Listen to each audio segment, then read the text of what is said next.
Thursday afternoon. How's everybody doing? We're back here for another live show here on the Opinionated Idiot YouTube channel. That is me. I am the Opinionated Idiot. My name is Brian. I'll be hosting you here for the next hour and a half to 2 hours. It is May 18, 2023, and welcome everybody back in for hanging out with us again. We've had a very exciting, I'd say about 24 hours here, or a very compelling 24 hours. If you got my live show yesterday during the day, I basically came on air and broke the news just as I came in at 12 noon that Bryan Kohberger has been indicted in the Idaho murders. Yeah, a little daytime content here for everybody. I've had a couple days off, so I figured take advantage of it. And today we're going to do a double deal, a 2-for-1 deal, combo deal. I'm going to give you some content this afternoon, and then I'll be back tonight at 8:30 p.m. Eastern Standard Time. I'll drop that link for tonight so you can come back and watch the show. So double combo meal deal today. I hope everybody's going to have a great day. We're going to go back and review some of the material that I went over yesterday and give some clarity on to what's going to happen in this case over the next couple days, weeks, months, and possibly years. I just want everybody to hold in there. This is going to be a long trial. It's going to be a very back and forth, a lot of chess playing. So I don't think that we're going to get any clarity or any answers here anytime soon. So you need to sit back, strap in, and buckle that seatbelt because it's going to be a little while as we go on here. So what I want to do is pull up just a little bit of a review from yesterday, and it broke at 11:32 a.m. I came on live at 12 p.m. and I think there was some 12 p.m. Eastern Standard Time, and I think there was some confusion because the night before, so yesterday was Wednesday, Tuesday night, late Tuesday night, Banfield on Twitter had broke the news that there's going to be a possible indictment for Bryan Kohberger. And, I woke up on Wednesday morning. I heard of the news. I started doing some searching and sleuthing around, but there was not any solid print in the press yet. Yes, I get that Banfield is, does press. Coffin Daffer was tweeting about it early on Wednesday morning as well, but I didn't see anything like directly in print. I was waiting for that. And literally before I came on air yesterday, this article dropped, and Fox was pretty quick to get it out there. Like I said, at 11:32 a.m. EDT, but it hit me at about 12 noon p.m. And it was literally before I came on air. I had a whole different presentation set up for yesterday, and then this news broke. I literally come on air, and if you go back, and I urge you to go back and watch that stream, you can see my emotions. I couldn't process it quick enough. And like I was really battling a lot of emotions that, this is actually going to happen. The funny thing is, I go back to about a month ago when I had Laura on my panel, Agent Chase. She'll be joining me this Saturday evening. We'll be going through a lot of this as well. We had made the prediction that this preliminary hearing was going to be canceled and it was going to go to a jury trial, to go to the grand jury, and they were going to make a decision. So we definitely predicted that right. I think we were one of the first channels to start talking about that here. So like I said, I was going back and just, talking with Laura this morning, or even last night after my stream was over in the afternoon. And we're talking, it's like, hey, you know what? We got it right. We said this was going to go to grand jury, but I needed to wait until something was in print to officially come on air and air that, because I did not want to be wrong, because this is very important. It's very important to me. It's very emotional. It's very important to the victims' families to get the correct information. And it's very important to get this out in the press and make sure that people have good, viable information that they can understand, instead of, a lot of the crap that's been put out there about this case lately. But anyway, let's go on to this article. I'm just not gonna read the entirety of it, but this was the article that broke yesterday that I came on live on air at 12 noon yesterday. Basically says Bryan Kohberger indicted in Idaho student murders. Idaho grand jury hands down superseded indictment in the university stabbings. I'm going to read a couple of sentences here, and then we're going to move on forward into this this presentation for you guys today. So Bryan Kohberger is the criminal PhD student accused of a home invasion murders of 4 University and Idaho undergrads that has been indicted by the grand jury in Latah County, Idaho. Authorities have confirmed. The superseding indictment means the accused quadruple murderer will not have the chance to attack the evidence used to arrest him at the preliminary hearing that had been scheduled for the week of June 26th. A new arrangement has been scheduled for Monday at 9 a.m. And I'm going to talk about that here in this presentation, what we can expect and what we can expect going forward. The move was not unexpected. Prominent Boise defense attorney Edwina Ecox said in January that this could be announced at any moment once the grand jury has empaneled behind closed doors and convinced that charges should stand. I'm just going to read through a little bit more of this. It's really a lot of repeat of what we know, but basically I wanted to come on and just give a little pretext to what happened yesterday. So we had the breaking news that came forward yesterday. I'm so sorry, my allergies are banging today. It's kind of a very odd day here in New England. Yesterday I was really out in a t-shirt. Today it's like 40, 50 degrees, and I'm like literally in a winter, a fall thermal. It's just crazy. And you can never predict New England weather. One day it's snowing, one day it's 75 degrees, is what they say. Let me get some water here and then we'll move on. So yesterday we had the indictment that came out. I'm going to pull that up if you all haven't seen that.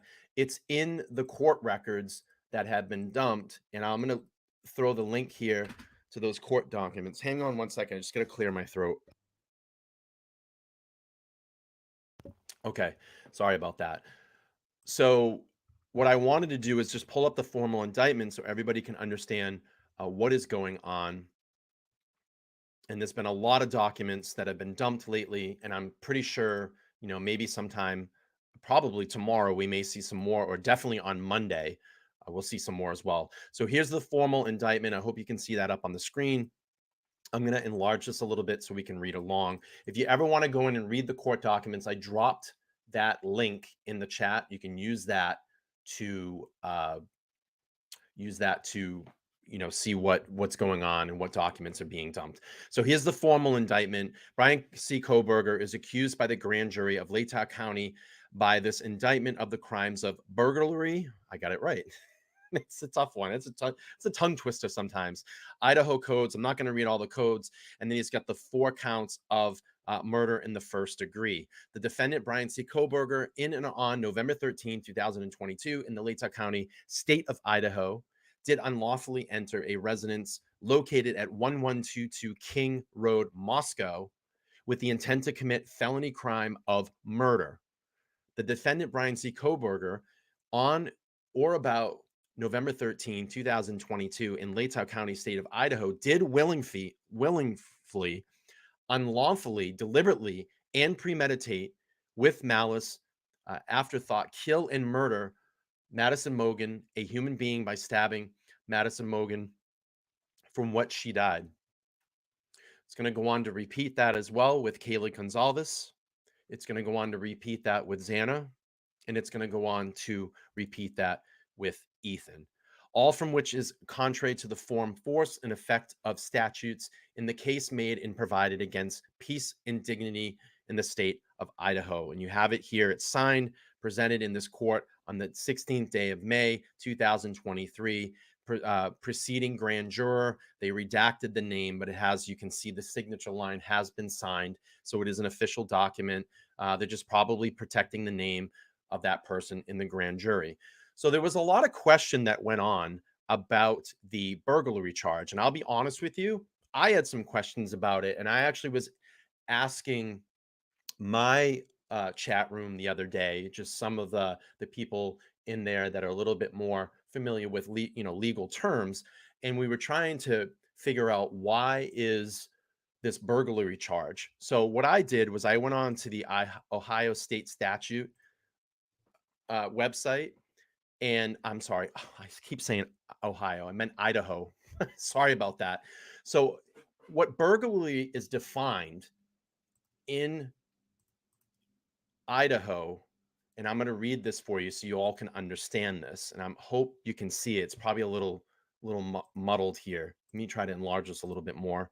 Perfect. Wow, look at that. The page moved. That's great. Hope you all can see this. But burglary is defined in Idaho under Title 17, Chapter 14. Burglary is defined each person who enters any home, room, apartment, tenement, store, shop, warehouse, mill, barn, stable, outhouse, that would be really weird, or a building, tent, vessel, vehicle, trailer, airplane, or railroad card with the intent to commit any theft or any felony is guilty of burglary, which means essentially Bryan Kohberger was not allowed to come into that house. He was not welcomed into that house.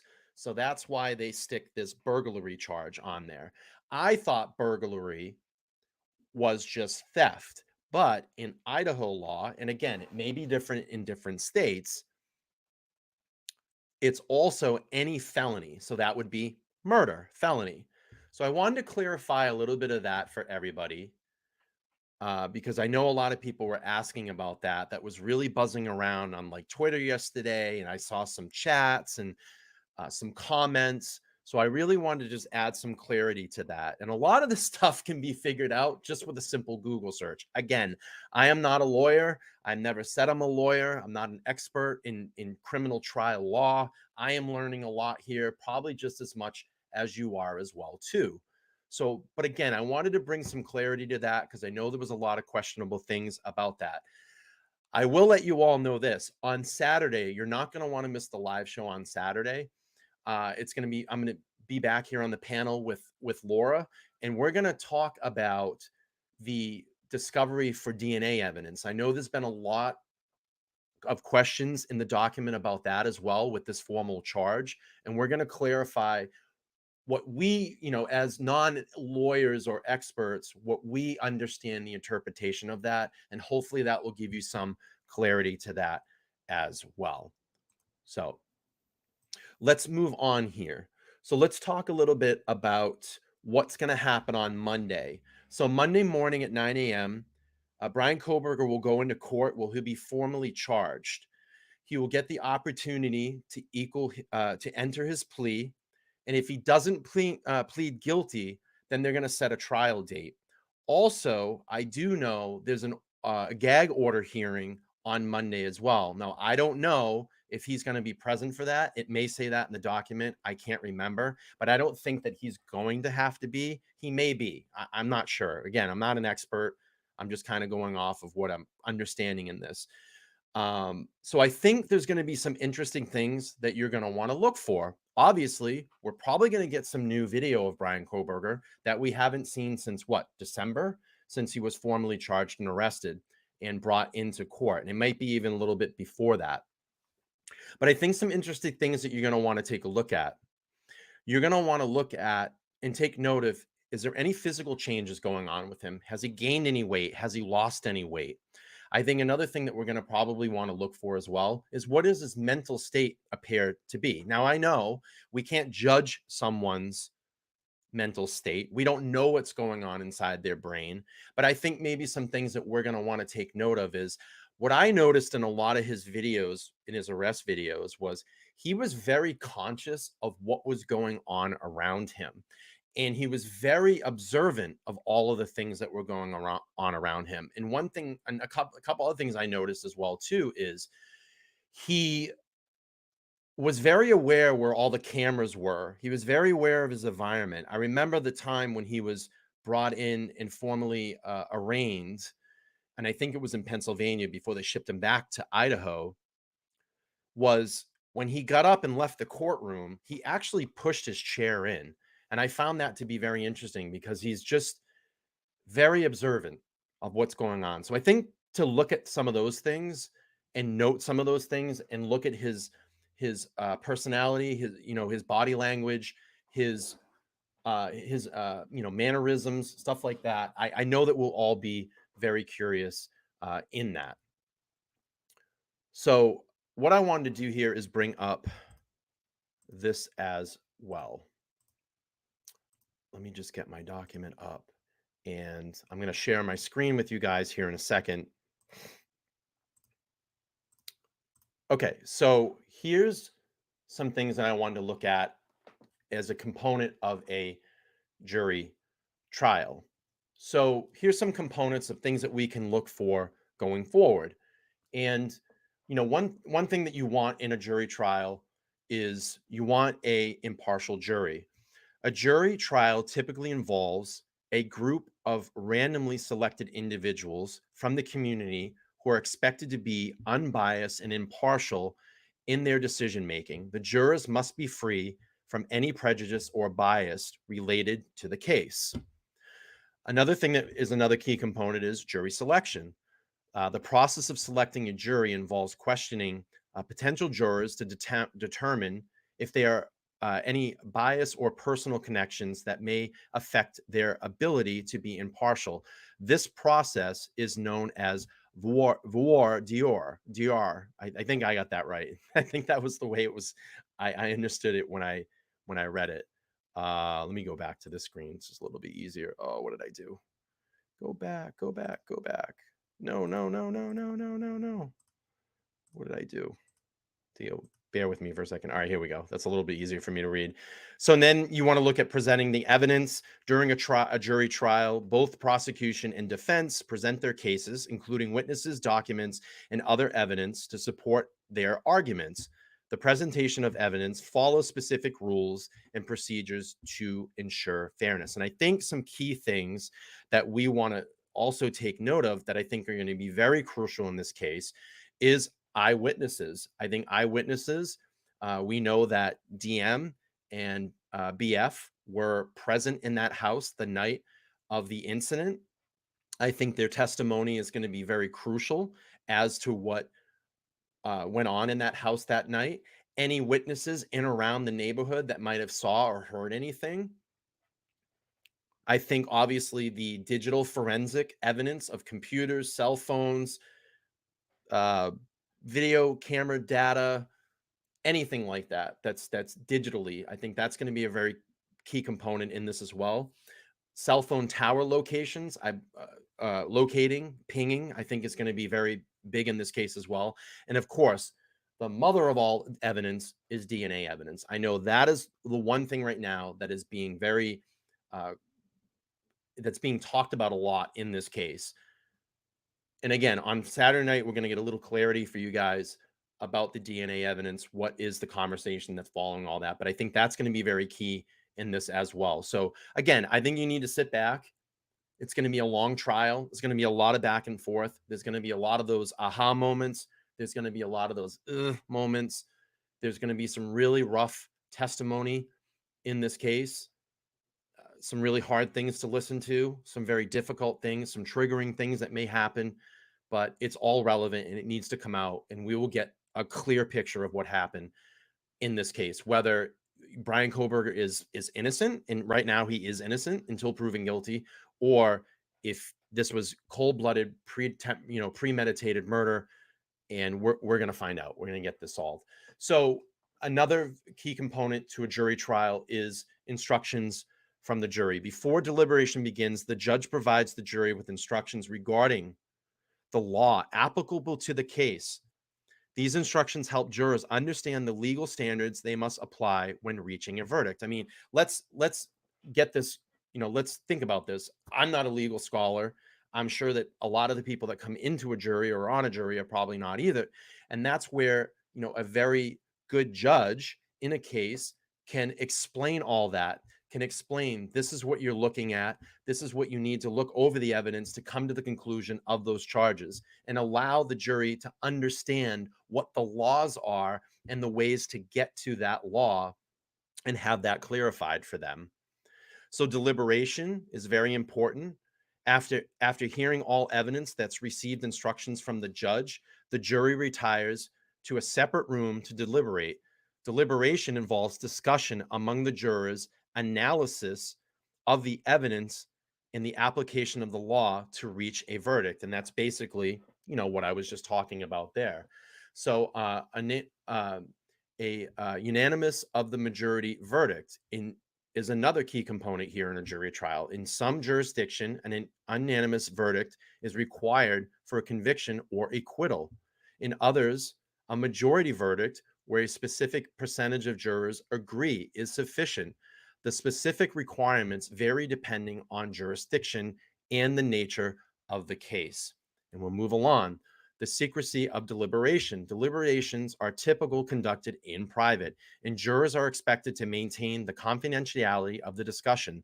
The privacy allows jurors to freely express their opinions and engage in open debate without outside interference. That is very, very, very, very important in this case. The secrecy of what is going on behind closed doors when the jury gets to deliberate. I think that's going to be very critical in this case, to not leak any information out to friends, family members, the media. And we all know how crazy it's been so far. But the judge needs to be very thorough with these jurors, that if there's anything that comes out, they will be dismissed.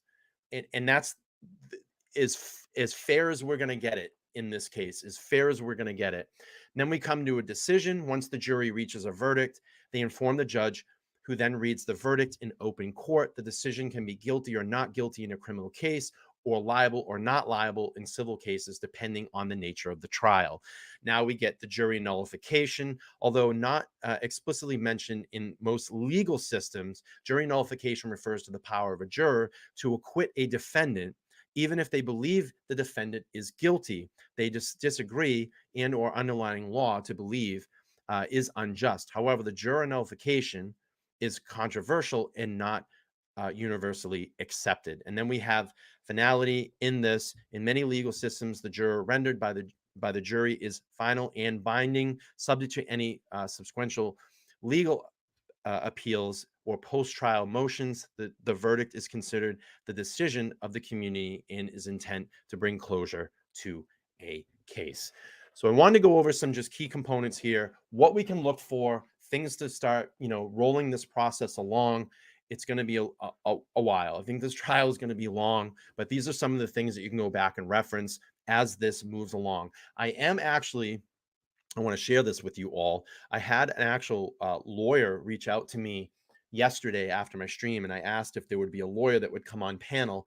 He happily offered his services to come on and kind of tell us about all the legalities and the motions and what we can expect going into this trial. So I'm going to work with him on getting him on the panel. We're going to propose some questions to him, and then go forward with possibly getting here on the show for a while. And I do appreciate that if he is watching today. I'm not going to call him out by name, but thank you so much for offering your services, and I appreciate that. So what we're going to do here is move on to some videos here that dropped yesterday. I want to bring those up. And again, a lot of this is just repeat of yesterday. I wanted to just bring some refresh to this case and what to expect over the next days, weeks, and months. Now, to the top story. Cuomo. The middle of the night, news broke. Sudden change in the case against Bryan Kohberger. There was supposed to be a preliminary hearing. It's where the prosecution comes out and lays out why they have the first hurdle of proof to charge, which is probable cause that a crime has been committed, and it is by you, the defendant, in this case, Bryan Kohberger. This is very important, not just for the criminal justice process, but for the defense. Why? Because they get a bite at the apple of understanding what's coming their way and why prosecutors think what they think. Instead, there was a grand jury convened, and the grand jury handed up an indictment against Kohberger on 4 counts of first-degree murder, so there will be no preliminary hearing. 4 counts for first-degree murder and burglary. Why? We'll discuss, but the short answer is prosecutors do this. They layer charges. You went into the house without invitation. That's trespass in a home. That's burglary. And then you killed people. So just in case they don't get him on the murder charge, they have the backup of the burglary charge. Very different charge, not as much time, but It can't carry significant time. So it's a way of safeguarding Essentially themselves, what I just said bootstrapping their at the beginning case. of the. So the question becomes, why the change? Was this about information or evidence that compelled prosecutors to do it this way? Or is it just a tactic? The indictment means the grand jury determined there was enough evidence to convict him, probable cause. So is there new evidence, or is this just a way of getting it done without a preliminary hearing? And why would prosecutors want to do that? Let's bring in the better legal minds to discuss. Former FBI agent Jennifer Coffindaffer, high-profile defense attorney Mark Garagos, Florida State Attorney Dave Arenberg. It's good to have the dream team here. Coffindaffer, in making cases, what do you sniff out here? Is this about something new, or do you think this is about what prosecutors just wanted to do, and if so, why? This is a great strategic win for the prosecution. They made the right choice here. I think this grand jury was convened some time ago, and they've been looking over the evidence, and it just so happens this is the date it came up. But this is something that blindsided the defense, certainly, just as it blindsided some people in our audience and us possibly. I think a lot of what this is that the prosecution was getting sick of the back and forth games. I mean, if you go back and actually read the documents, in the document dump, there was a lot of back and forth. And again, I've always said this all along, in any type of trial or any type of case, it's going to be a chess match. It's not checkers. And I think basically the prosecution saying, here's what we have, here's our evidence, we've given everything to you, let's get this going. Let's stop playing these games. Let's just get this to trial. And I think that's why they just pushed this, gave the evidence to the grand jury, they looked it over, and they had enough to indict. It just stops all the games, because we could have had this all been dragged out for weeks and weeks and weeks. The preliminary hearing could have been moved. It's just like, here it is, all our cards on the table now. Let's go and get this done. So that's really what that is, to stop a lot of the back and forth. We always thought they should go to grand jury, and they did. Mark Garagos, I hop to you as being on the defense side of the ball. Why do you like when there's a preliminary hearing, and what do you think of this change? Well, what you love about a preliminary hearing as a defense lawyer is you get cross-examination of the witnesses. The difference, they're both probable cause proceedings. The grand jury is a probable cause proceeding. The preliminary hearing is. The main difference is that when you go by way of a grand jury, you eliminate those pesky defense lawyers asking your witnesses questions or challenging the evidence. You get basically a loaded deck if you're the prosecution. Yep. You had said something in the setup, and I don't know the answer to that. There are jurisdictions. I mean, in federal court, you almost never get a preliminary hearing. It's almost always by way of a grand jury indictment. In California, it's quite the opposite. In state court, you almost always get a preliminary hearing and not by way of a grand jury. I don't know what the culture is in Idaho, but if the defense was unaware, or to quote Coffindaffer, if they were blindsided by this, then that speaks volumes as to what the prosecution's motivations were. Dave Arenberg, does this lend the possibility that prosecutors did not want their proof tested any more than it absolutely has to be, and that's why they went this way, so that this is somewhat of a vote of no confidence in the case? No, Chris, I always wondered why prosecutors just didn't go to the grand jury, why they even entertained the idea of a preliminary hearing. It serves them no purpose. It allows the defense to see the prosecution's hand. Also, remember, there's the interesting issue of Bethany Funk. She was the witness there who the defense subpoenaed to appear at the preliminary hearing, and she didn't want to testify. She wanted to quash that subpoena. Well, now that's all moot because there will be no preliminary hearing. So having a preliminary hearing only helps the defense, and that's why I expected this day to come. I just didn't know when. Hey, thank you for watching. All right. Please go to News Nation. So let's move on to the next video here. And we got guilty or found guilty is up to death and or imprisonment for life. Do you understand? Yes. Well, the next time he speaks, it's going to be guilty or not guilty. It will be quick, really. I want to bring in News Nation senior national correspondent Bryan Kohberger with more on exactly what's going to happen in this process during the arraignment. He's with me live. Okay, take it away. Walk me through Monday, Bryan. So this indictment, as you mentioned, became unsealed today. The grand jury actually signed off on the indictment yesterday, Ashley. So this all became official yesterday.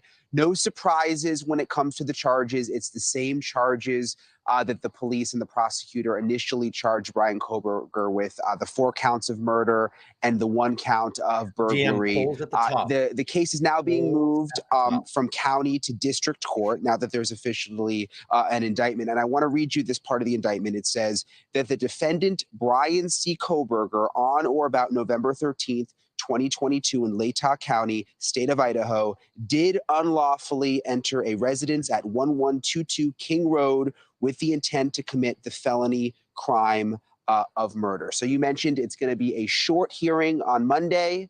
They'll go over the charges. He will officially enter a plea of guilty or not guilty. I'm going to be there. What I am most interested in is we have not seen him since the arrest, since that initial court appearance. All of the hearings have been online. Some of the hearings have been in secret. So we will actually be able to be there. We'll be able to see him again. We'll be able to have a camera there, so we'll be able to show you. We'll be able to see his new attorney also, in addition to Ann Taylor.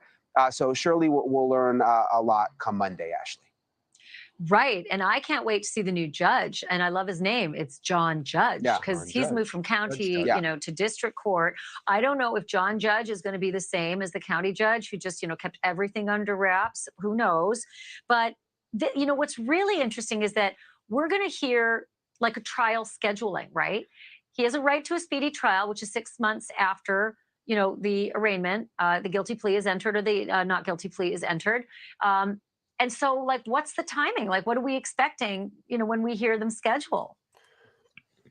It's a good question. It's interesting you bring up the judge, because when we talk about the gag order and not having a lot of information, there's now a new judge. So it's now going to be up to this judge to decide how to handle this gag order.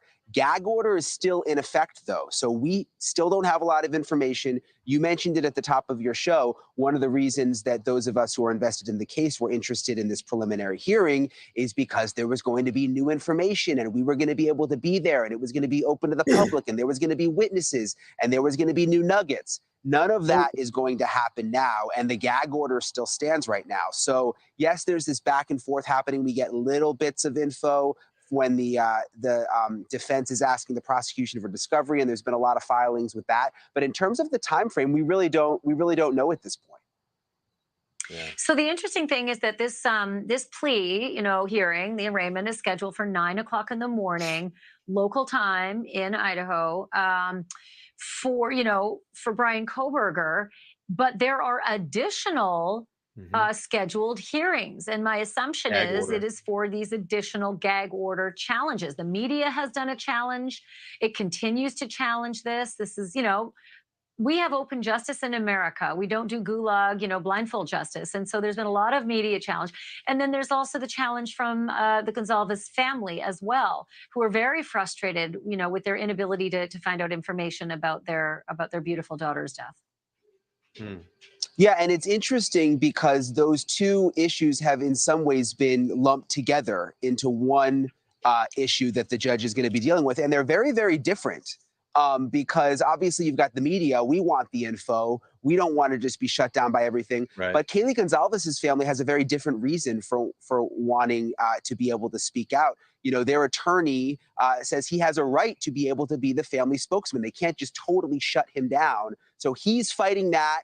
And then the media is also fighting that at least we get some kind of information, because the gag order is just so strict. It has been really difficult because, people complain about misinformation, but when you can't check with a simple clerk of the court just about status, it makes covering, a process of public justice very, very difficult. And I feel it's unfair. I understand their reasons, but sometimes it goes too far. And that's what the media position has been. Bryan Enton, as always, excellent reporting. Thank you so much. All right. So we got a little bit of the Banfield. And what I'm going to do now is I always like her. I always like what she has to say about cases and legal documents. I'm going to play Emily D. Baker's breaking live stream yesterday.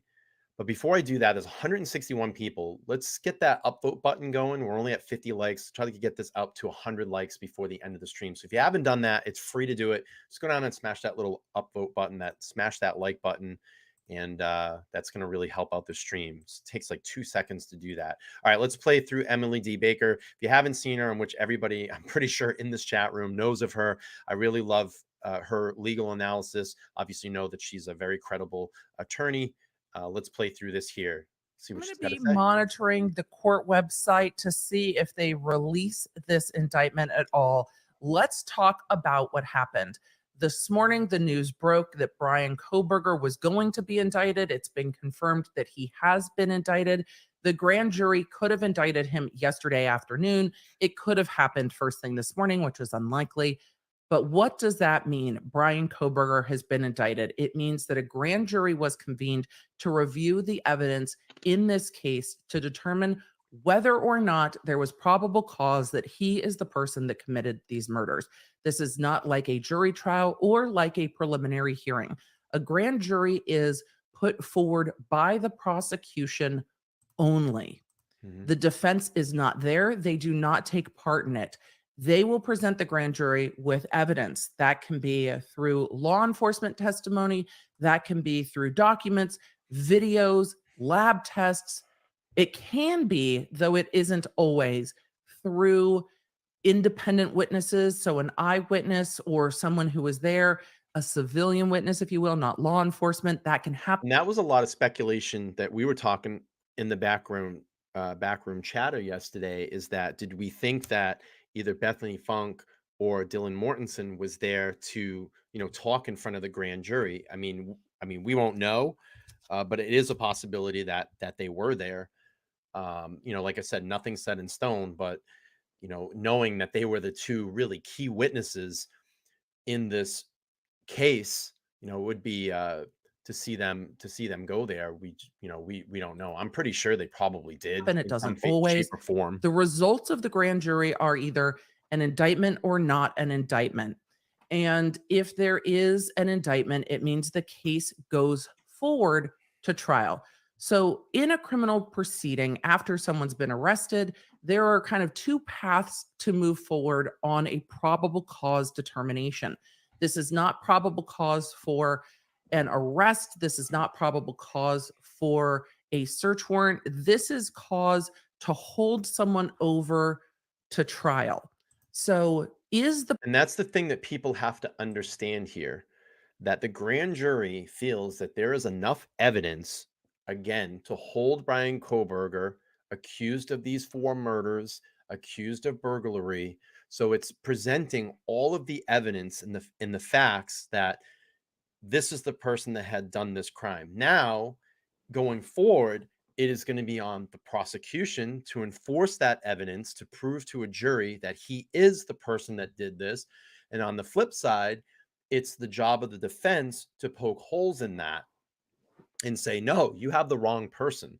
I think that's a lot of things that people don't understand, is that the totality of evidence here is brought forth and said, this is the person that committed this. Now, sorting through that is going to have to be done, obviously, in the courtroom and trial. And then we can base our opinions or determinations off what is presented. So again, it's going to be a very complex case. I don't think it's going to be easy for the prosecution or the defense. As we know, there's 51 terabytes of data that needs to be sorted through. And I pulled up how much 1 terabyte, I think it said, can hold like 6 million documents. That's insane. So there is a lot of evidence to go through. I think that's why they brought on more, more prosecution attorneys, more defense attorneys to literally go through all of this evidence and sort through it. So let's keep playing through here. The person that we have in custody, or the person that we're holding to trial, most or more likely than not, the person who did the thing. It is the. I just want to pull this up real quick. So Patrick's saying, I'm just glad that someone with some sanity is talking about this case. There's too many conspiracy channels and misinformation people. Patrick, I really appreciate that, because I'm going to be honest with you. Here if this is the first time you're catching my channel or catching this live, if you're new here, you're subscribed here, you know, the format of this channel and what I want to do here. Listen, I'm not a legal scholar. I'm not trained in the law. Uh, I love true crime. It fascinates me. I love the mystery of it. I love the detective work of it. I love to try to figure out different angles and theories. But we do that here based on case evidence. We use the legal documents that are used in specific cases to make our determination. You know, luckily we have access to those documents. They're being dumped, they're being dropped. So we can sort through those, line up the dates, line up the information, line up the laws, and make determinations and try to connect all those dots. I don't do conspiracy theories here. I don't put out false information, because the way that I look at it is that putting that out there, and believe me, you don't think that any of the families are watching this content. You don't think that any of the law enforcement people or FBI agents haven't watched any of this content. Of course they have. But consciously, for me to put something out there into the ether like that would just be wrong. I wouldn't be able to sit like that at night. I can't. Now, we've talked about, could it be a possibility? But we're not going to say here, oh, it's definitely this, it's definitely that. You know, we say things like, it could be a possibility this may have happened that evening, but we're not sure. So that's kind of how we, and I say we because I say my community, and I have a lot of people here that join on the panel either in backroom chatter or come live. That's how I handle my channel.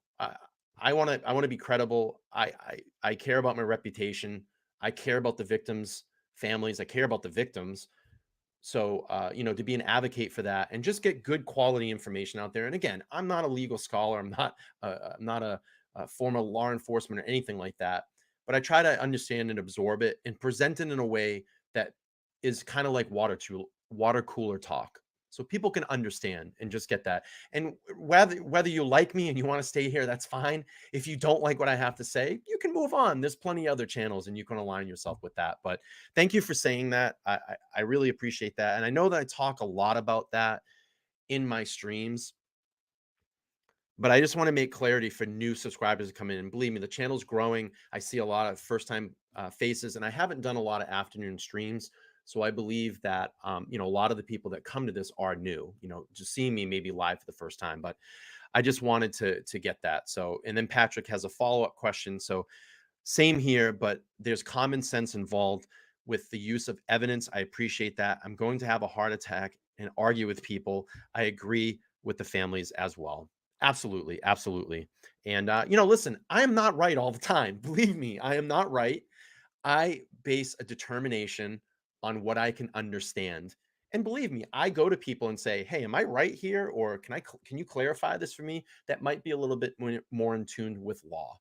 So, you know, I'm not perfect. I make mistakes as well, but I try to give the best relevant information out there. So I appreciate your comments. Thank you so much. Let's keep moving on with Emily D. Baker. Baseline determination by a court or a grand jury that we can move forward to trial.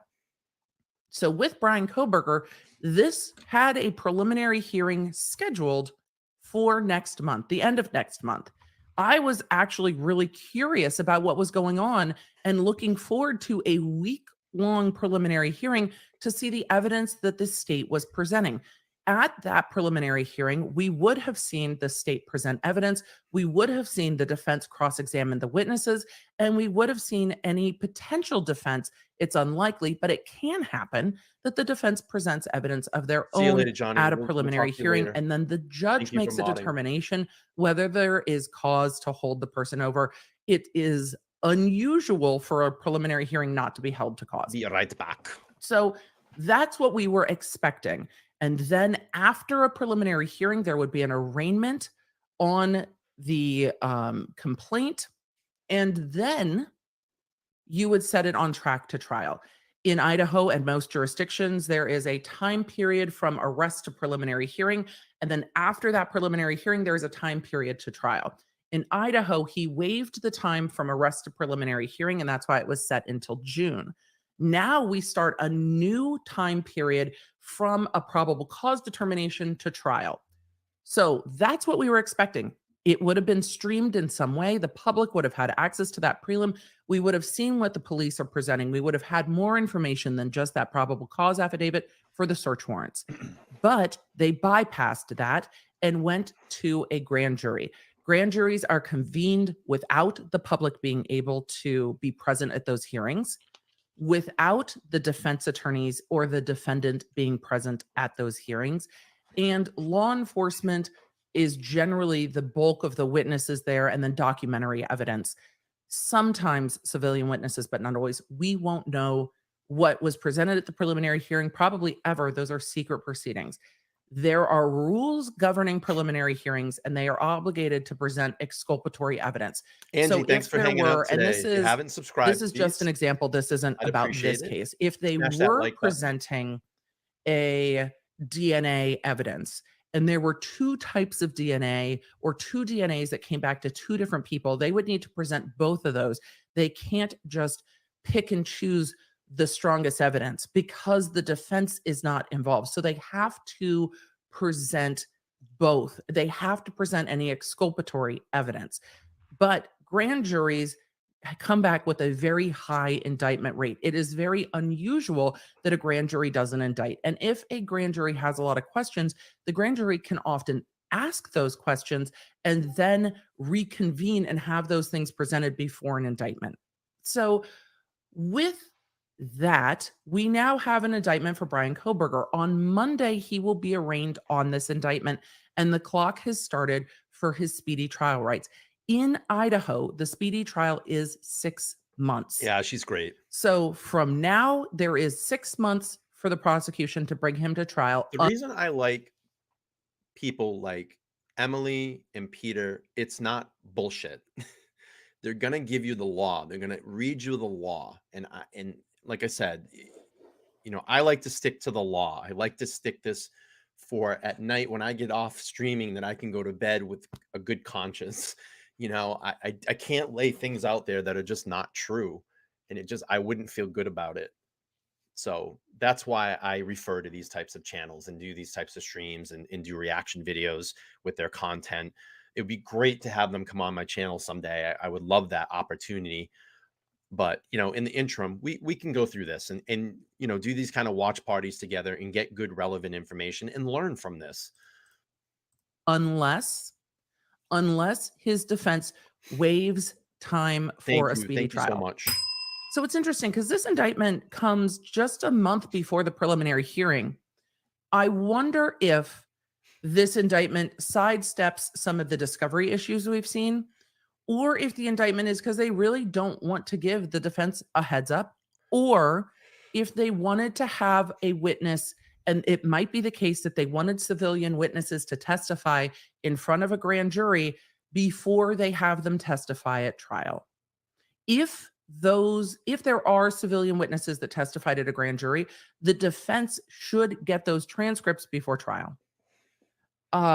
So I'm going to start grabbing questions, and I will make sure that we get to those when we get to Q&A. I want to make sure I try to give you a rundown of what's going on in case anybody needs a fast rundown of this case so that we get it. So I think the best thing that you could do for me, and I ask everybody out there, if you'd like to see these guests on my panel, go over to Peter's videos, go over to Emily's videos and say, hey, go support Opinionated Idiot. He would love to have you over there. Comment on their videos, tag my name. That's the best thing to do. And that will give some attention to them to come over and look and say, hey, maybe this is a viable channel that I can contribute to, or give my, my expert advice or opinion as to, what's going on in this case. But that's the best thing. A community rally is always the best thing. If you can bring awareness or, point out that, hey, we have a viable channel here. Why don't you go over and visit them? Tag them in it. Tag me in your comments. Oh, I go in and if Peter's live, I'll go over and super chat him. I'll feel like, hey, come hang out. Love to have you over here. I mean, that's the best way to get attention, to get attention over here and say, hey, maybe I can spend 10, 20 minutes on a live with them. But Be really cool. It would be cool. Be cool to get them over here. With all of it, Bryan Kohberger has been indicted. He will be arraigned on Monday. At that arraignment is when I they're really expect, good. and he'll be arraigned on the information or on the indictment. At that arraignment, he will be in front of a new judge. Hey, JJ, good to see you, buddy. I He's expect an that old friend of mine. He's in the watch community. If you guys like wristwatch content, go over and check out JJ's Watch Hangout. He's got some really great stuff. They do great lives over there. He's a good dude. He's a solid dude. Takes no shit. Very truthful person. JJ's a good dude. He's a good dude. But go over and check out JJ's channel if you like, wristwatch content. Give him a like over there. You guys really love the panels over there. They get into some really high end watch content, and if you're into that stuff. So good to see you, man. That's nice you dropped in today. I appreciate that. Obviously, you can see my community has changed. My channel has changed, but we're doing well. We're doing well. Channel's healthy. We have a great community of people over here, and I'm so happy what I'm doing to get out and advocate for these victims. So thanks, dude. I appreciate it. Appreciate you swinging by. at that arraignment on Monday, he will enter his not guilty plea. Hey, He man, has hit me not up entered sometime. a plea yet. Let's chat. I miss talking to you on the phone. Then we will I gotta set get caught a up in all trial the date drama and of the whatever watch other world. dates they need. But in Idaho, the JJ's a good dude. preliminary He's a hearing good dude. happens at a Solid dude. lower district court, Solid and then the dude. trial goes Nice up fucking to watch a collection, too. superior court. Very nice watch So collection. now his arraignment will be in front of the other judge, not the judge that issued a gag order. But Monday, there is also supposed to be a hearing on the gag order. His arraignment is set for 9 a.m. There's a 10 a.m., I think it's 10 a.m. local time hearing set for the gag order. So I wonder if they will just do both, because the gag order hearing also has a Zoom component, for being or a whether member. they will Appreciate you. cancel that gag order hearing, because that was a scheduling hearing. So we will see on Monday. All right, let's go back, because she's talking about that gag order hearing that I wanted to know a little bit more information. Let's see what Emily has to say about that, because we know that he's going to see his formal indictment or the formal charges on Monday at 9 a.m. And we know that there's a scheduled gag order for that day too. We know there's actually two, but it's been lumped into one. Let's see what Emily had to say about that. Let's back that up. I expect that at that arraignment on Monday, he will enter his not guilty plea. He has not entered a plea yet. Then we will set a trial date and whatever other dates they need.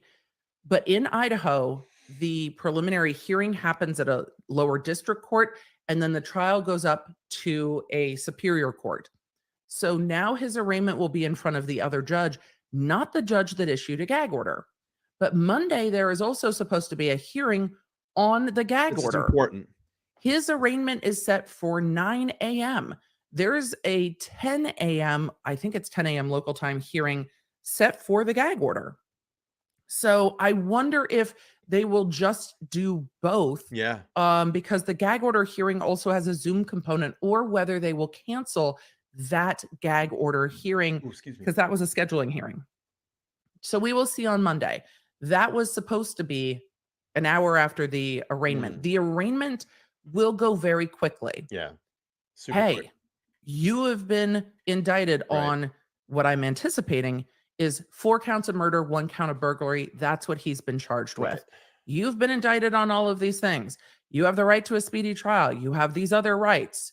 Do you understand those rights? Yes. How do you now plead? Guilty or not guilty? We expect it will be not guilty. Okay, this case is bound over for trial on this date. There will be a check-in, pre-trial conference on this date. There will be this other conference on this date. Anything else you need? Counsel, no, good, great. So they could, in theory, do both hearings. But the hearing on the gag order is before the judge who was going to hear the preliminary hearing, and that judge is no longer in charge of this case, because this case is now in a different court. Yep.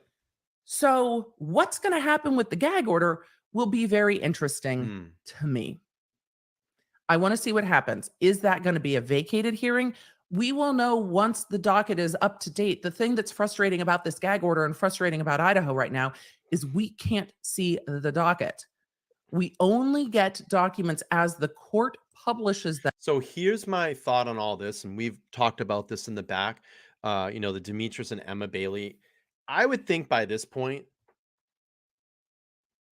with everything that's come out, with the immense investigation in this case, something would have broke by now. Another arrest would have happened.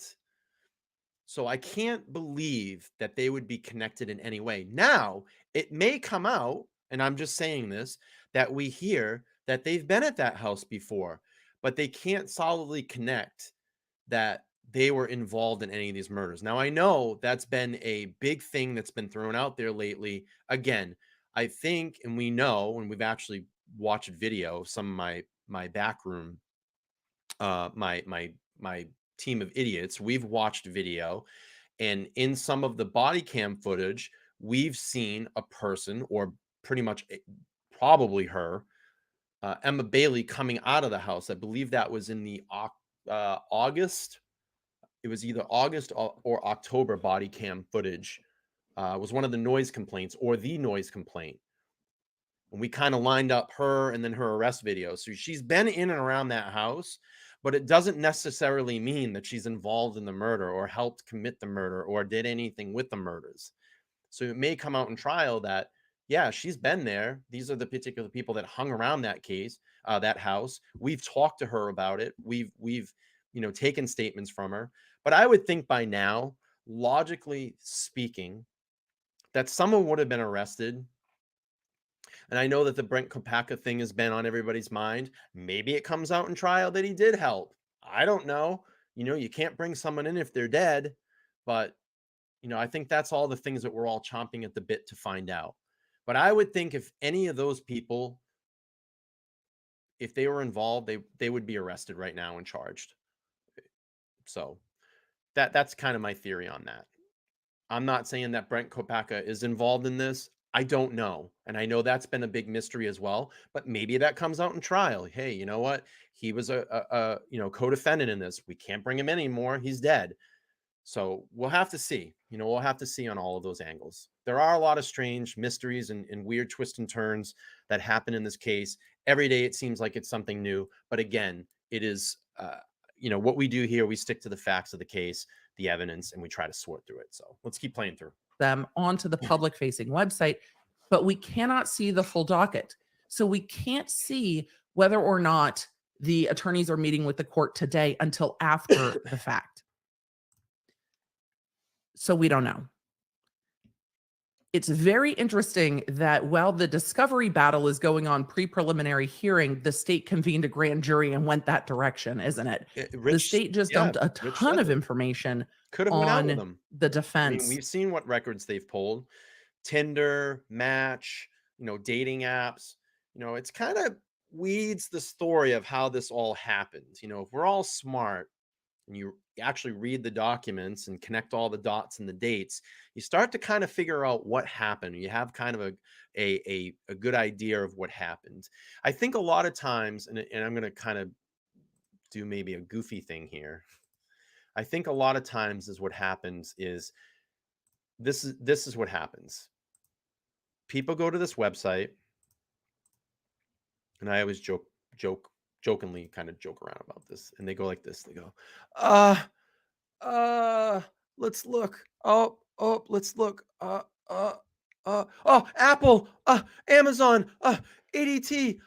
He must have been working at Apple. He's probably using an AT&T phone. Oh my God, all this banking information. Oh, they were passing money everywhere. Oh, there's knives. Oh, there's Dropbox. Oh my God, he was buying stuff on eBay. I think you understand my point here. But you're actually not getting in, reading the documents, understanding what's going on, and connecting the dates to all of these documents. I think that's where a lot of these people get these conspiracy theories and make up these things. And it's not productive.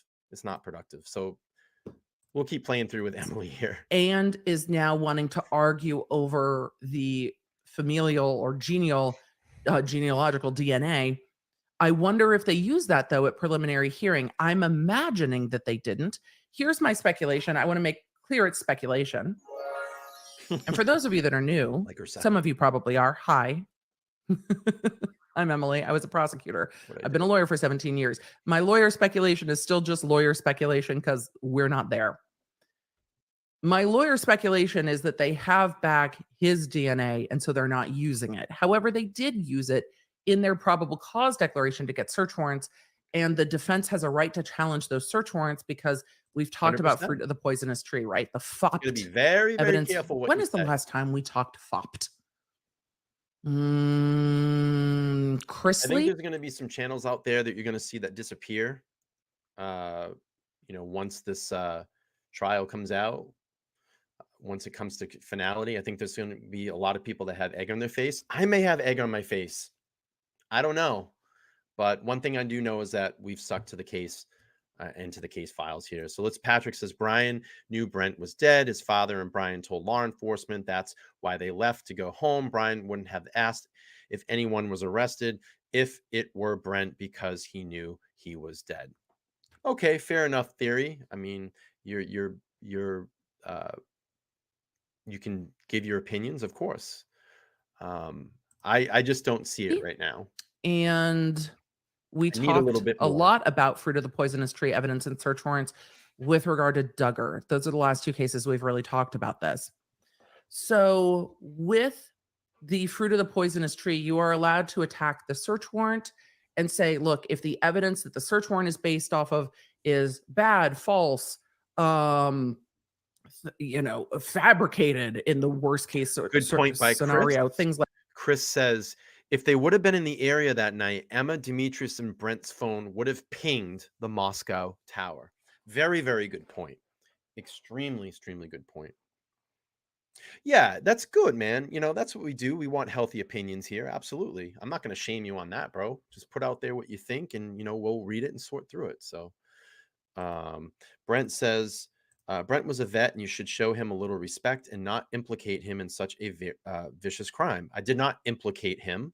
I did not say that. If you go back and actually rewind the video, I said, we don't know. We don't know. And I give respect to all of the vets here that come in and join us.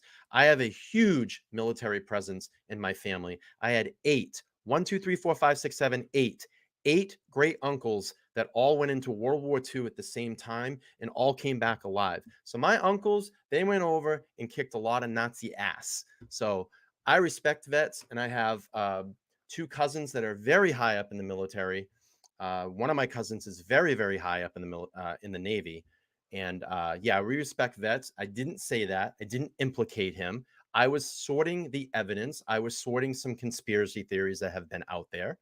So I just want to bring clarity to that as well, too. So yeah, I do respect vets. I never said anything bad about Brent. Believe it or not, haven't even talked about him on my channel. I was sorting conversations that people are implicating that he is implicated in this crime. So let's keep playing on here. Like that, then any evidence that was gotten from the search warrant and any evidence gotten from that can be kept out. So if you can attack the search warrant and the search warrant got you to a computer and then the computer got you to this other thing, you can go down that chain and get rid of all of it if the search warrant is bad. So the defense has the right fair to thought see here. Let me just pull this up. It says phones may have pinged if they had them with them. Not everyone is ignorant to carry them with them to a crime. Let me ask you, what's the percentage that you would ever leave your house without your phone nowadays? It's pretty rare. So I think it's just a conscious thing that we take our phones with us all the time. All the evidence that's connected don't understand the way that a lot of that works. They don't think about it pinging off cell phone towers. Look at Murdoch.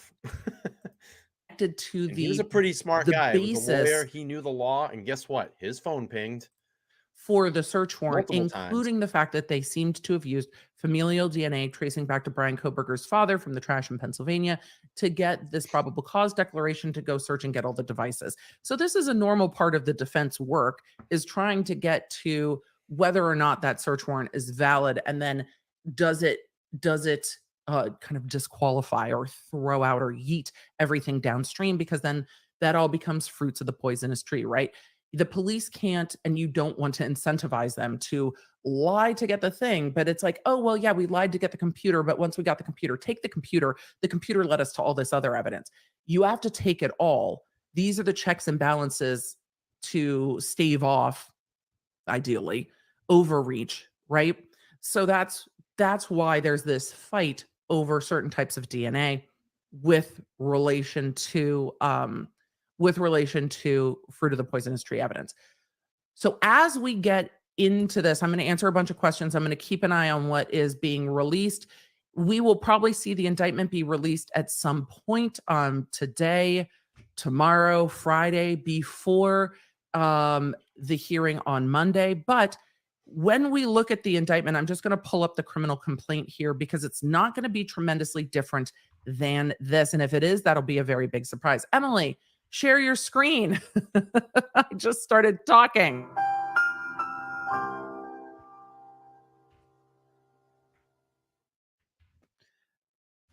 There we go. That's better. All right. Sometimes, y'all, sometimes. This is the criminal complaint. This will be an indictment instead of a criminal complaint because it indicates we've moved from the district court to the superior court. And it will likely be for burglary, murder in the first degree, 1, 2, 3, and 4. So I expect that we will see a 5-count indictment. The indictment will follow in this order, and it will read almost exactly the same as this complaint. That Bryan Kohberger has been indicted for a burglary and then for the murders of the 4 victims in this case. And that is all. That is what I expect to see on the indictment. I don't expect any additional charges. I don't expect that they lost any charges where the grand jury is like, yeah, we're going to indict on 3 of these, but not the other 2. I don't expect anything like that. I think we would already be hearing rumblings of that because it seems that even though there is a pretty strong gag order in this case, that there were rumblings starting yesterday that this indictment was coming down. So even though there is a gag order, we're still seeing that there are sources letting people know. Who those sources are, I don't know. The media has not disclosed and will not disclose who those sources are. But we're already seeing that people in the media have kind of a heads up to these things happening. So with all of that, I'm going to keep an eye on Twitter. I'm going to keep an eye on the rest of it. And I'm going to answer your questions. The questions I've seen kind of coming through the chat most are, why would they do this? Well, there's a lot of reasons. These could be strategic reasons. These could be reasons that they don't want the public to know because the preliminary hearing would be public. There's the updated orders. The preliminary hearing would be public. 1, 2, 3, 4. Okay, we've got 5 new orders. 1, 2, 3, 4, 5, 6 new orders. Getting to 100 likes. All right, we've got new documents, y'all. Let's just go through them now. It's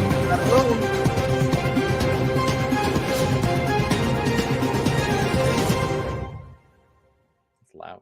Their website is crashing. That's not helpful. That's not helpful at all.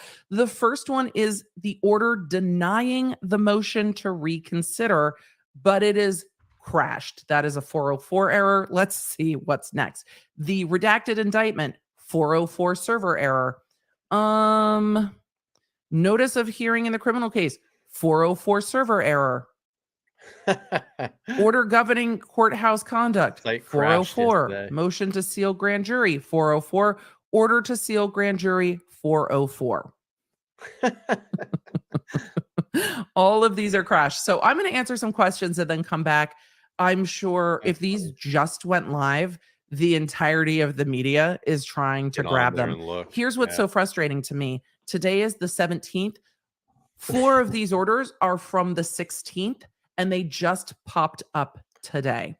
So the website is broken. I'm not. Oh, there's one. All right.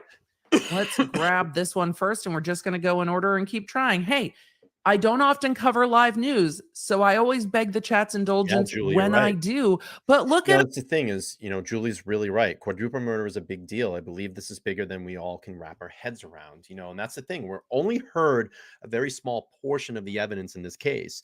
You only need that to get into a probable cause affidavit to get someone held for an arrest. And now on Monday, he's going to be formally charged with all of these charges. So, you know, it's gonna. I know that everybody is salivating to get to the opening statements. You know, the opening statements in this trial to really know and what they have discovered and found out in this case. And there's going to be lots of twists and turns, and it's going to be really. I don't want to say like adventurous, but it's going to be. We're all going to be holding our breaths, believe me. And I think there's going to be a lot of like, oh my God moments. There's going to be a lot of things that we didn't even think of. And I think there's going to be a lot of shocking moments in this case as well, too. Yeah, Danielle, I'm hoping we're very close to 5,000. We're very, very close to 5,000. I'm currently at 48. I think 50. We hit a couple more just during this live stream. I'm tasting 5,000. We're going to do a 5,000 celebration stream when we get there. Maybe I'll do a little bit of a giveaway on that stream. But let's get back to Emily real quick, and we'll keep playing through this. at us. We've got documents. We've got documents. Let's start with the order denying the motion to reconsider. This matter is before the court on the Associated Press et al.'s motion to reconsider the May 4th, 2023 order. After due consideration and for the reasons set forth herein, the motion to reconsider is denied. Well, I guess that hearing on Monday is canceled. Yep. Emily, keep reading. Is there going to be a scheduling hearing for the motion to reconsider? Nope. The court's like, the gag order stands. Yeah. So the gag order stands. I am going to, let's see how long this order is real quick. Oh, it's only 6 pages. I'm going to go through this in a minute. I want to get to some of the other orders. I'm going to leave this up. Let's take a perusal of all our orders and then go from there. That's the gag order. Redacted indictment is what I wanted to see first. So let's go to the redacted indictment. We'll come back to the gag order, I promise. Redacted indictment first. Let's just real quick. We're about halfway through the stream. I'm going to stream probably another 40 minutes. We'll give you 2 hours of solid content. I will be back this evening. A double dip. It's going to be a 2-for-1 deal. 2-for-1 deal today. Double combo meal. Tonight, I'll be back tonight to give Peter Tragos's reactions to the recent document dump here in the Bryan Kohberger case. I've dropped the link there. Set your reminders after the show completes, or if you want to click on it now and set your reminders. I really appreciate it. So take a moment here and smash that like button. We're almost at 100 likes. I'm at 99 right now. 100 would be great. And I'm going to do my little advertisement spiel here first, just really quick to take pause. Please, if you're first time over here, make sure to subscribe to the channel, turn on that bell notification, smash that like button, come over and interact on these videos. We give good, solid, honest content here. We stick to the facts, we stick to the evidence, and we push forward and try to sort through all this and figure out what happened in these cases. I not only cover Idaho, I cover a lot of other cases as well. We've done Boston bombing marathon, Boston marathon bombers. We just did an Epstein case study the other night. I've been talking a lot about the Jesse McFadden case in Oklahoma. I'm going to bring some awareness to that right now. I'm extremely passionate about that case as to what is going on. It seems like there is a lot of things being covered up, allegedly, in that case. I've offered my platform to any of the families if they need a platform to come on and speak about the horrors that those families found inside that home is unspeakable. This is not a surface layer crime in Oklahoma. It's not a surface layer crime. There's more people involved in this. It's a bigger scale operation, in my opinion. There were multiple computers found in that house, restraints, webcam equipment. I'm sure that this terrible abuse that went on inside that house probably was streamed across the internet. The people that viewed that content need to be caught. They can search IP addresses. They can find those people and track them down. The FBI clearly needs to get involved with that case.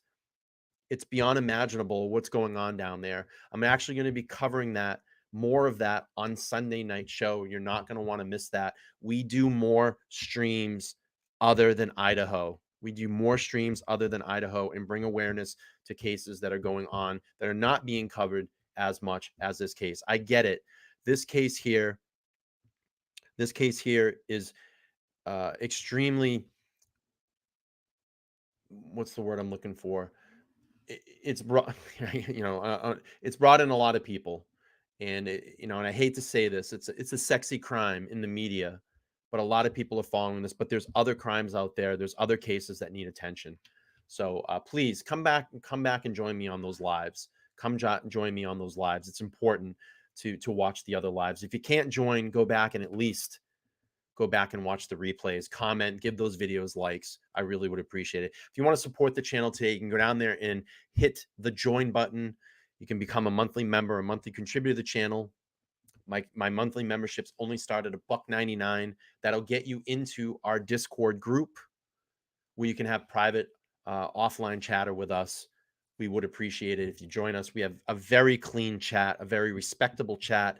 It's not like other chats that I've heard about, but we keep it clean, and it's for members only. It's for people that pay, that contribute in a monthly way. If you want to super chat, you can do that as well. So that's my spiel. I don't like to do that stuff, but it's all up to you. You guys can feel the need to support in any way. And just showing up is the most important thing. I don't care about the money. I really don't. The most important thing is that new subscribers come into this channel and we continue to grow and we continue to get this message out across YouTube and let YouTube know there is a demand for this channel and we have bigger things planned here for this channel in the future.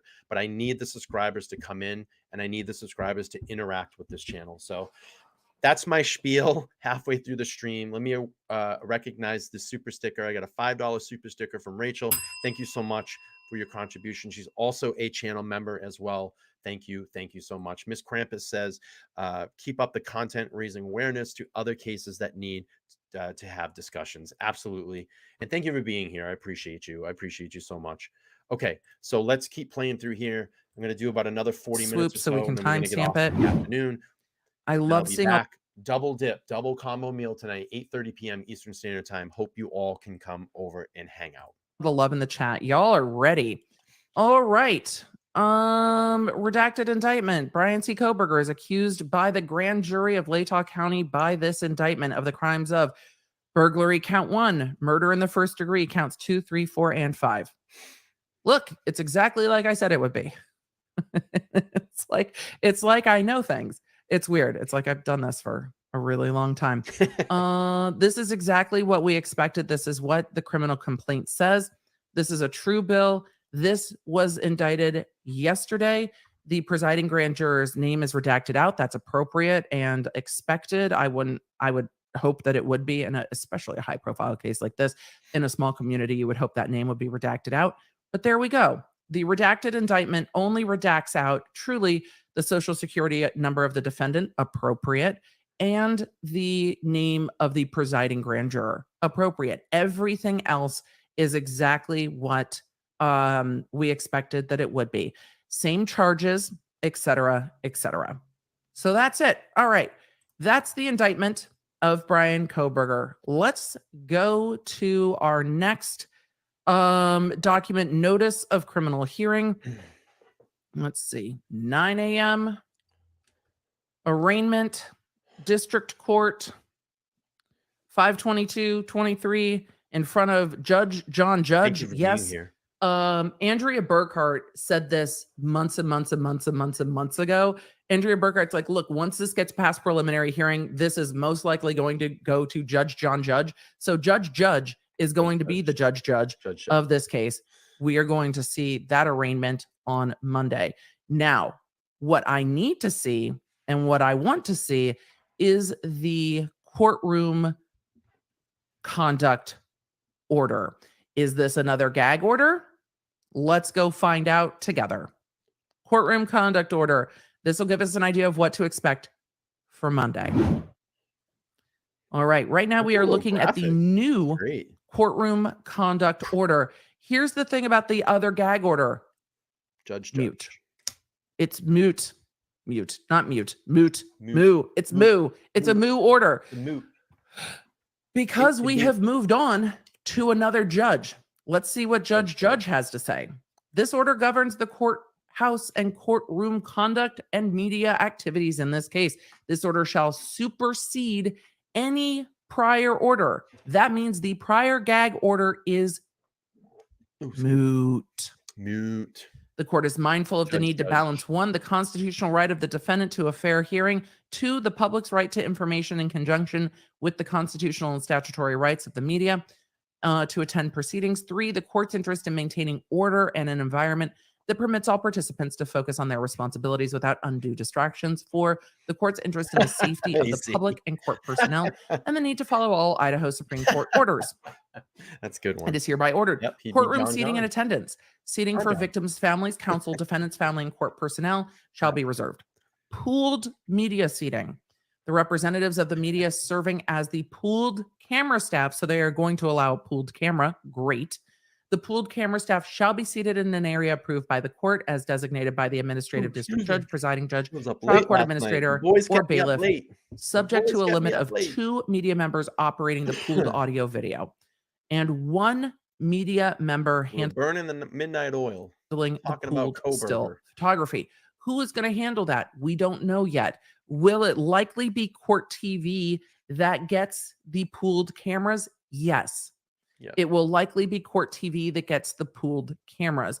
Pooled still photography, what I've seen most courts do is use either the Associated Press or local So press. there is going to be video. Personally, if I had gonna to be video choose, not a judge, during this don't want to case. be a judge, but I like that they allow local media to do the still photography. I think that's the preferred balance, is to allow those that work in the area to do the still photography. So what does this mean? There will be pooled video and audio at this point. Will it be streamed or will it be delayed? We don't know. No. But it will be recorded in some way. That's what this means so far. General public and additional media seating. I needed more lip gloss for this.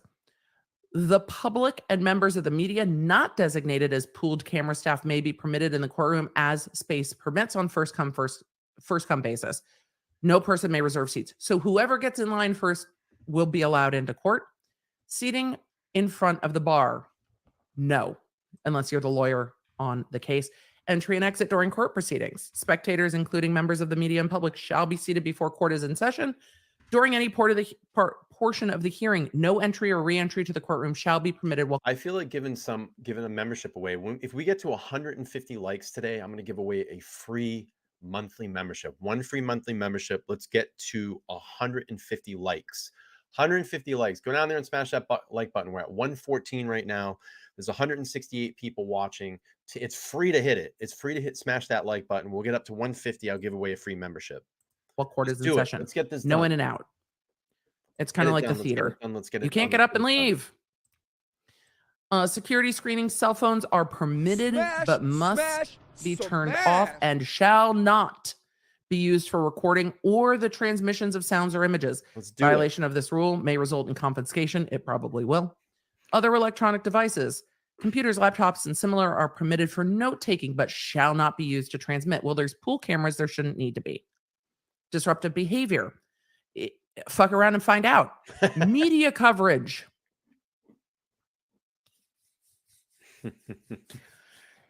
If the court allows cameras, damn it. I was so optimistic. This is now an if.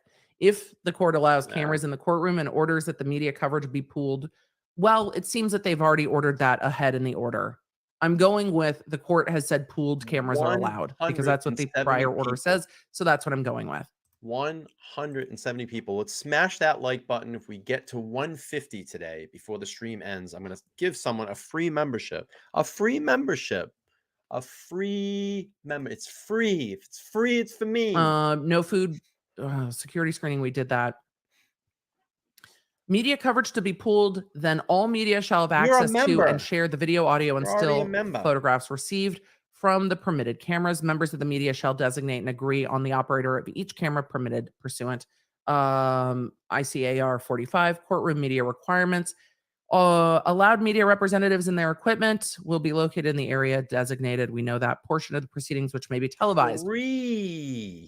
Photography, video, and audio is not permitted during a recess in the court proceedings. Recess means anytime the judge is not at the bench and is not on the record.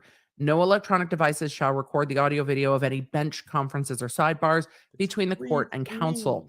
No live broadcasting, transmitting, or streaming from the courtroom is allowed. So this will be on delay. What they have done in Idaho in the past in this case is they have recorded the proceeding. And then after the proceeding is recorded, they have released the video after court is done for the day. Yeah. So it will not be contemporaneous to the court happening. It will be on delay. Right. It won't be That's live. what this order indicates. Essentially what Emily's saying, it won't be live. They'll videotape it. It won't be live. But the minute court adjourns for the day, they'll send out the video. That's probably what's going to happen. Restrictions on videos and photos. No video or still photography shall be taken of any papers, documents, or notes which may be located on counsel table. They need to expand that to computers as well, because that is a problem in court. You can't photograph or report on what's on counsel's computers and things like that. Hello, my Japanese No video or friend. still photography shall be taken of Good the to see victim's you. families or defendant's family without their express permission. Interviews, reporting, and vehicle parking. News conferences, interviews, or reporting is prohibited inside the courtroom or courthouse. Right back. News conferences, interviews, and reporting in the courthouse parking lot or on courthouse grounds is allowed as set forth on their access map. Any news conferences, interviews, or reporting from the courthouse grounds shall be done in a manner not to impede foot traffic. Media inquiries, security, disruptive behavior, signed by Judge John Judge, JJJ, yesterday. And then they included the media map as to where they may and may not have media. Media parking, no large trucks, media staging cameras, no media, no media, no media, reserved employee media parking and satellite trucks. So they've got their whole map of like, this is what you're allowed to do. And that is it. So it seems that for now, Idaho will still be on a delay. That's just the way it's going to be. It's going to be on the delay. There will be video. It will just be delayed. So I'm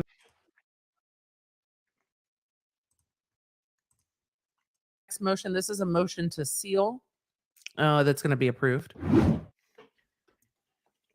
So motion to seal grand jury witnesses comes now the state of Idaho by and through the prosecuting attorneys.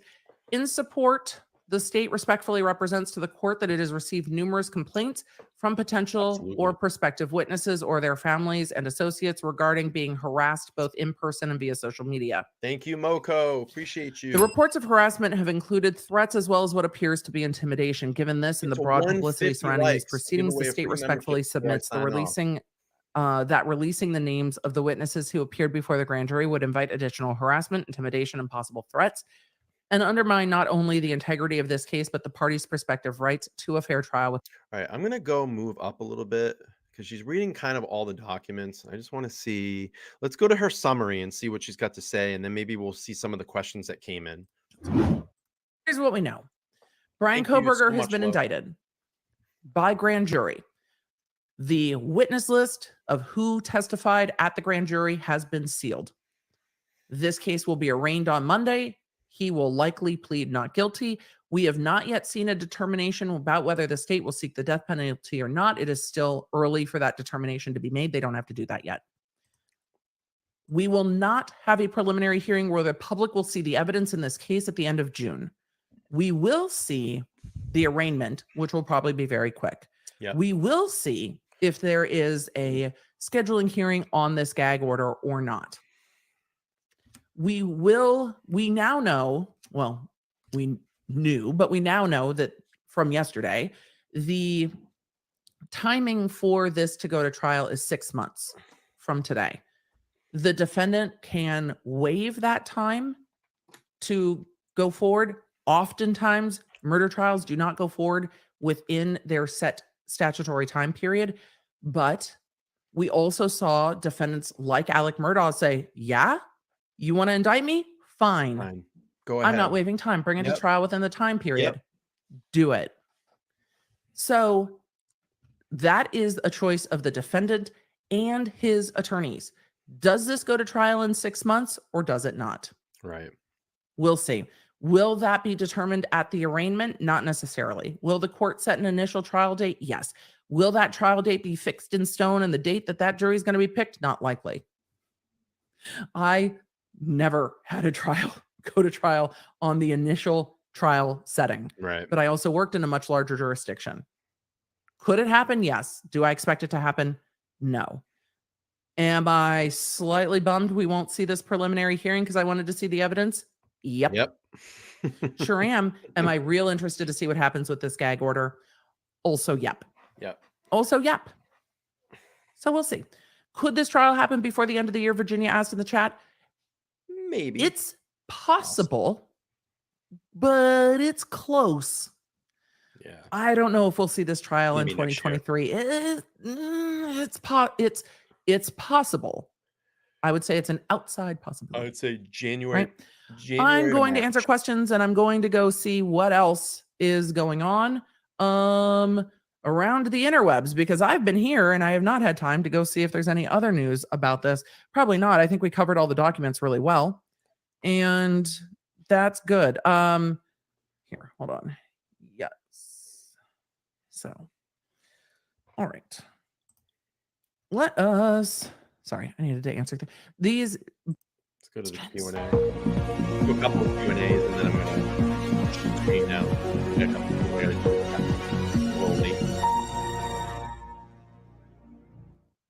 Viking Bear, correct. It is time to fact around for sure. Shady Millennial asked a great question. We're going to get to it first. Why was there a change in judge? It is the way some jurisdictions work. So Right. it really just depends on the jurisdiction. When jurisdictions have splits in courts, there will be some courts that will handle a case from the inception of the case through the preliminary hearing. So these are really just local determinations on how to best administer justice. And they will handle it through the preliminary hearing. After the preliminary hearing, it will go to a trial court and then be handled from arraignment up. A lot of cases will plead before preliminary hearing. We'll have motions that are needed before preliminary hearing. So there will be a court that will handle all of that before. Sometimes it's because they're dealing with commissioners, not judges. And so there is a different level of authority, if you will. So it really depends on how the jurisdiction breaks down. This happened in Los Angeles a lot where it's like, okay, before prelim, it is this judge. After prelim, it goes to this court for trial. So this is not uncovered. This is not uncommon that one judge does not handle the case from the day it is arraigned before preliminary hearing on the complaint all the way through handling the information or indictment. All right. I have to stop this. I do have a couple of things that came up that I need to go take care of this afternoon. It's almost 2:00 p.m. here on the East Coast. And I'm sorry to cut, but I just want to give you a little bit of a touch of what Emily had to bring to the table as the documents came out yesterday. I will be back tonight at 8:30 p.m. I'm sorry, I was going to go 2 hours, but I have some things that I do need to take care of. I'm going to drop the link for tonight's stream. I'll be streaming, like I said, 8:30 p.m. Eastern Standard Time. It'd be great if you all can come over. I'm going to play through the Peter Tragos videos that he posted over the last 2 days, pre-indictment, and then now after the indictment. We'll get kind of his take on everything. And again, Peter, my platform's open. If you want to come over and hang out, I would appreciate it. If you haven't already, please go down there, smash the like button, make sure you subscribe, smash that bell notification. My schedule is going to be a little wanky for live streams over the next couple of weeks. I have major things that have come up at work, and I'm going to try to squeeze in as much as I can to stream when I can. So just look forward for the postings when I stream. If you can come in and hang out, I would appreciate it. Thank you all for coming over on this stream this afternoon. I know it's a little bit out of character for me. I usually do night streams, but wanted to come in and give some daytime content. And then tonight we're going to double dip. Like I said, 2-for-1 combo meal deal. I'll be back tonight, 8:30 p.m. Eastern Standard Time. Krampus says she's going to try to jump on at 8:30. Yeah, that would be great. Love to see you over here. I appreciate you so much. And yeah, I need to catch up for the. God, I don't even want to be anywhere near that stadium for the next 3 days. It's gonna be crazy. No, I got a couple things I need to do, and I'm gonna come up and take a nap, get some food, and get ready for tonight's stream. So again, I appreciate everybody over here. You know, we keep everything here stuck to the facts on the case. We use the legal documents to go through, and then we take as much of the expert opinion that we can. Again, I'm not a legal scholar, but you guys all do a great job here in the chat, and I love seeing everybody here. But I got to take off. Thank you so much for joining the stream. Again, I'll be back this evening at 8:30 p.m. Eastern Standard Time. I hope you all can join us. Then I really would appreciate that. So I'm going to head out. And if you're replay crew, make sure to like, share, and subscribe the video. I would appreciate it. All right, guys, I'll see you tonight. Bye.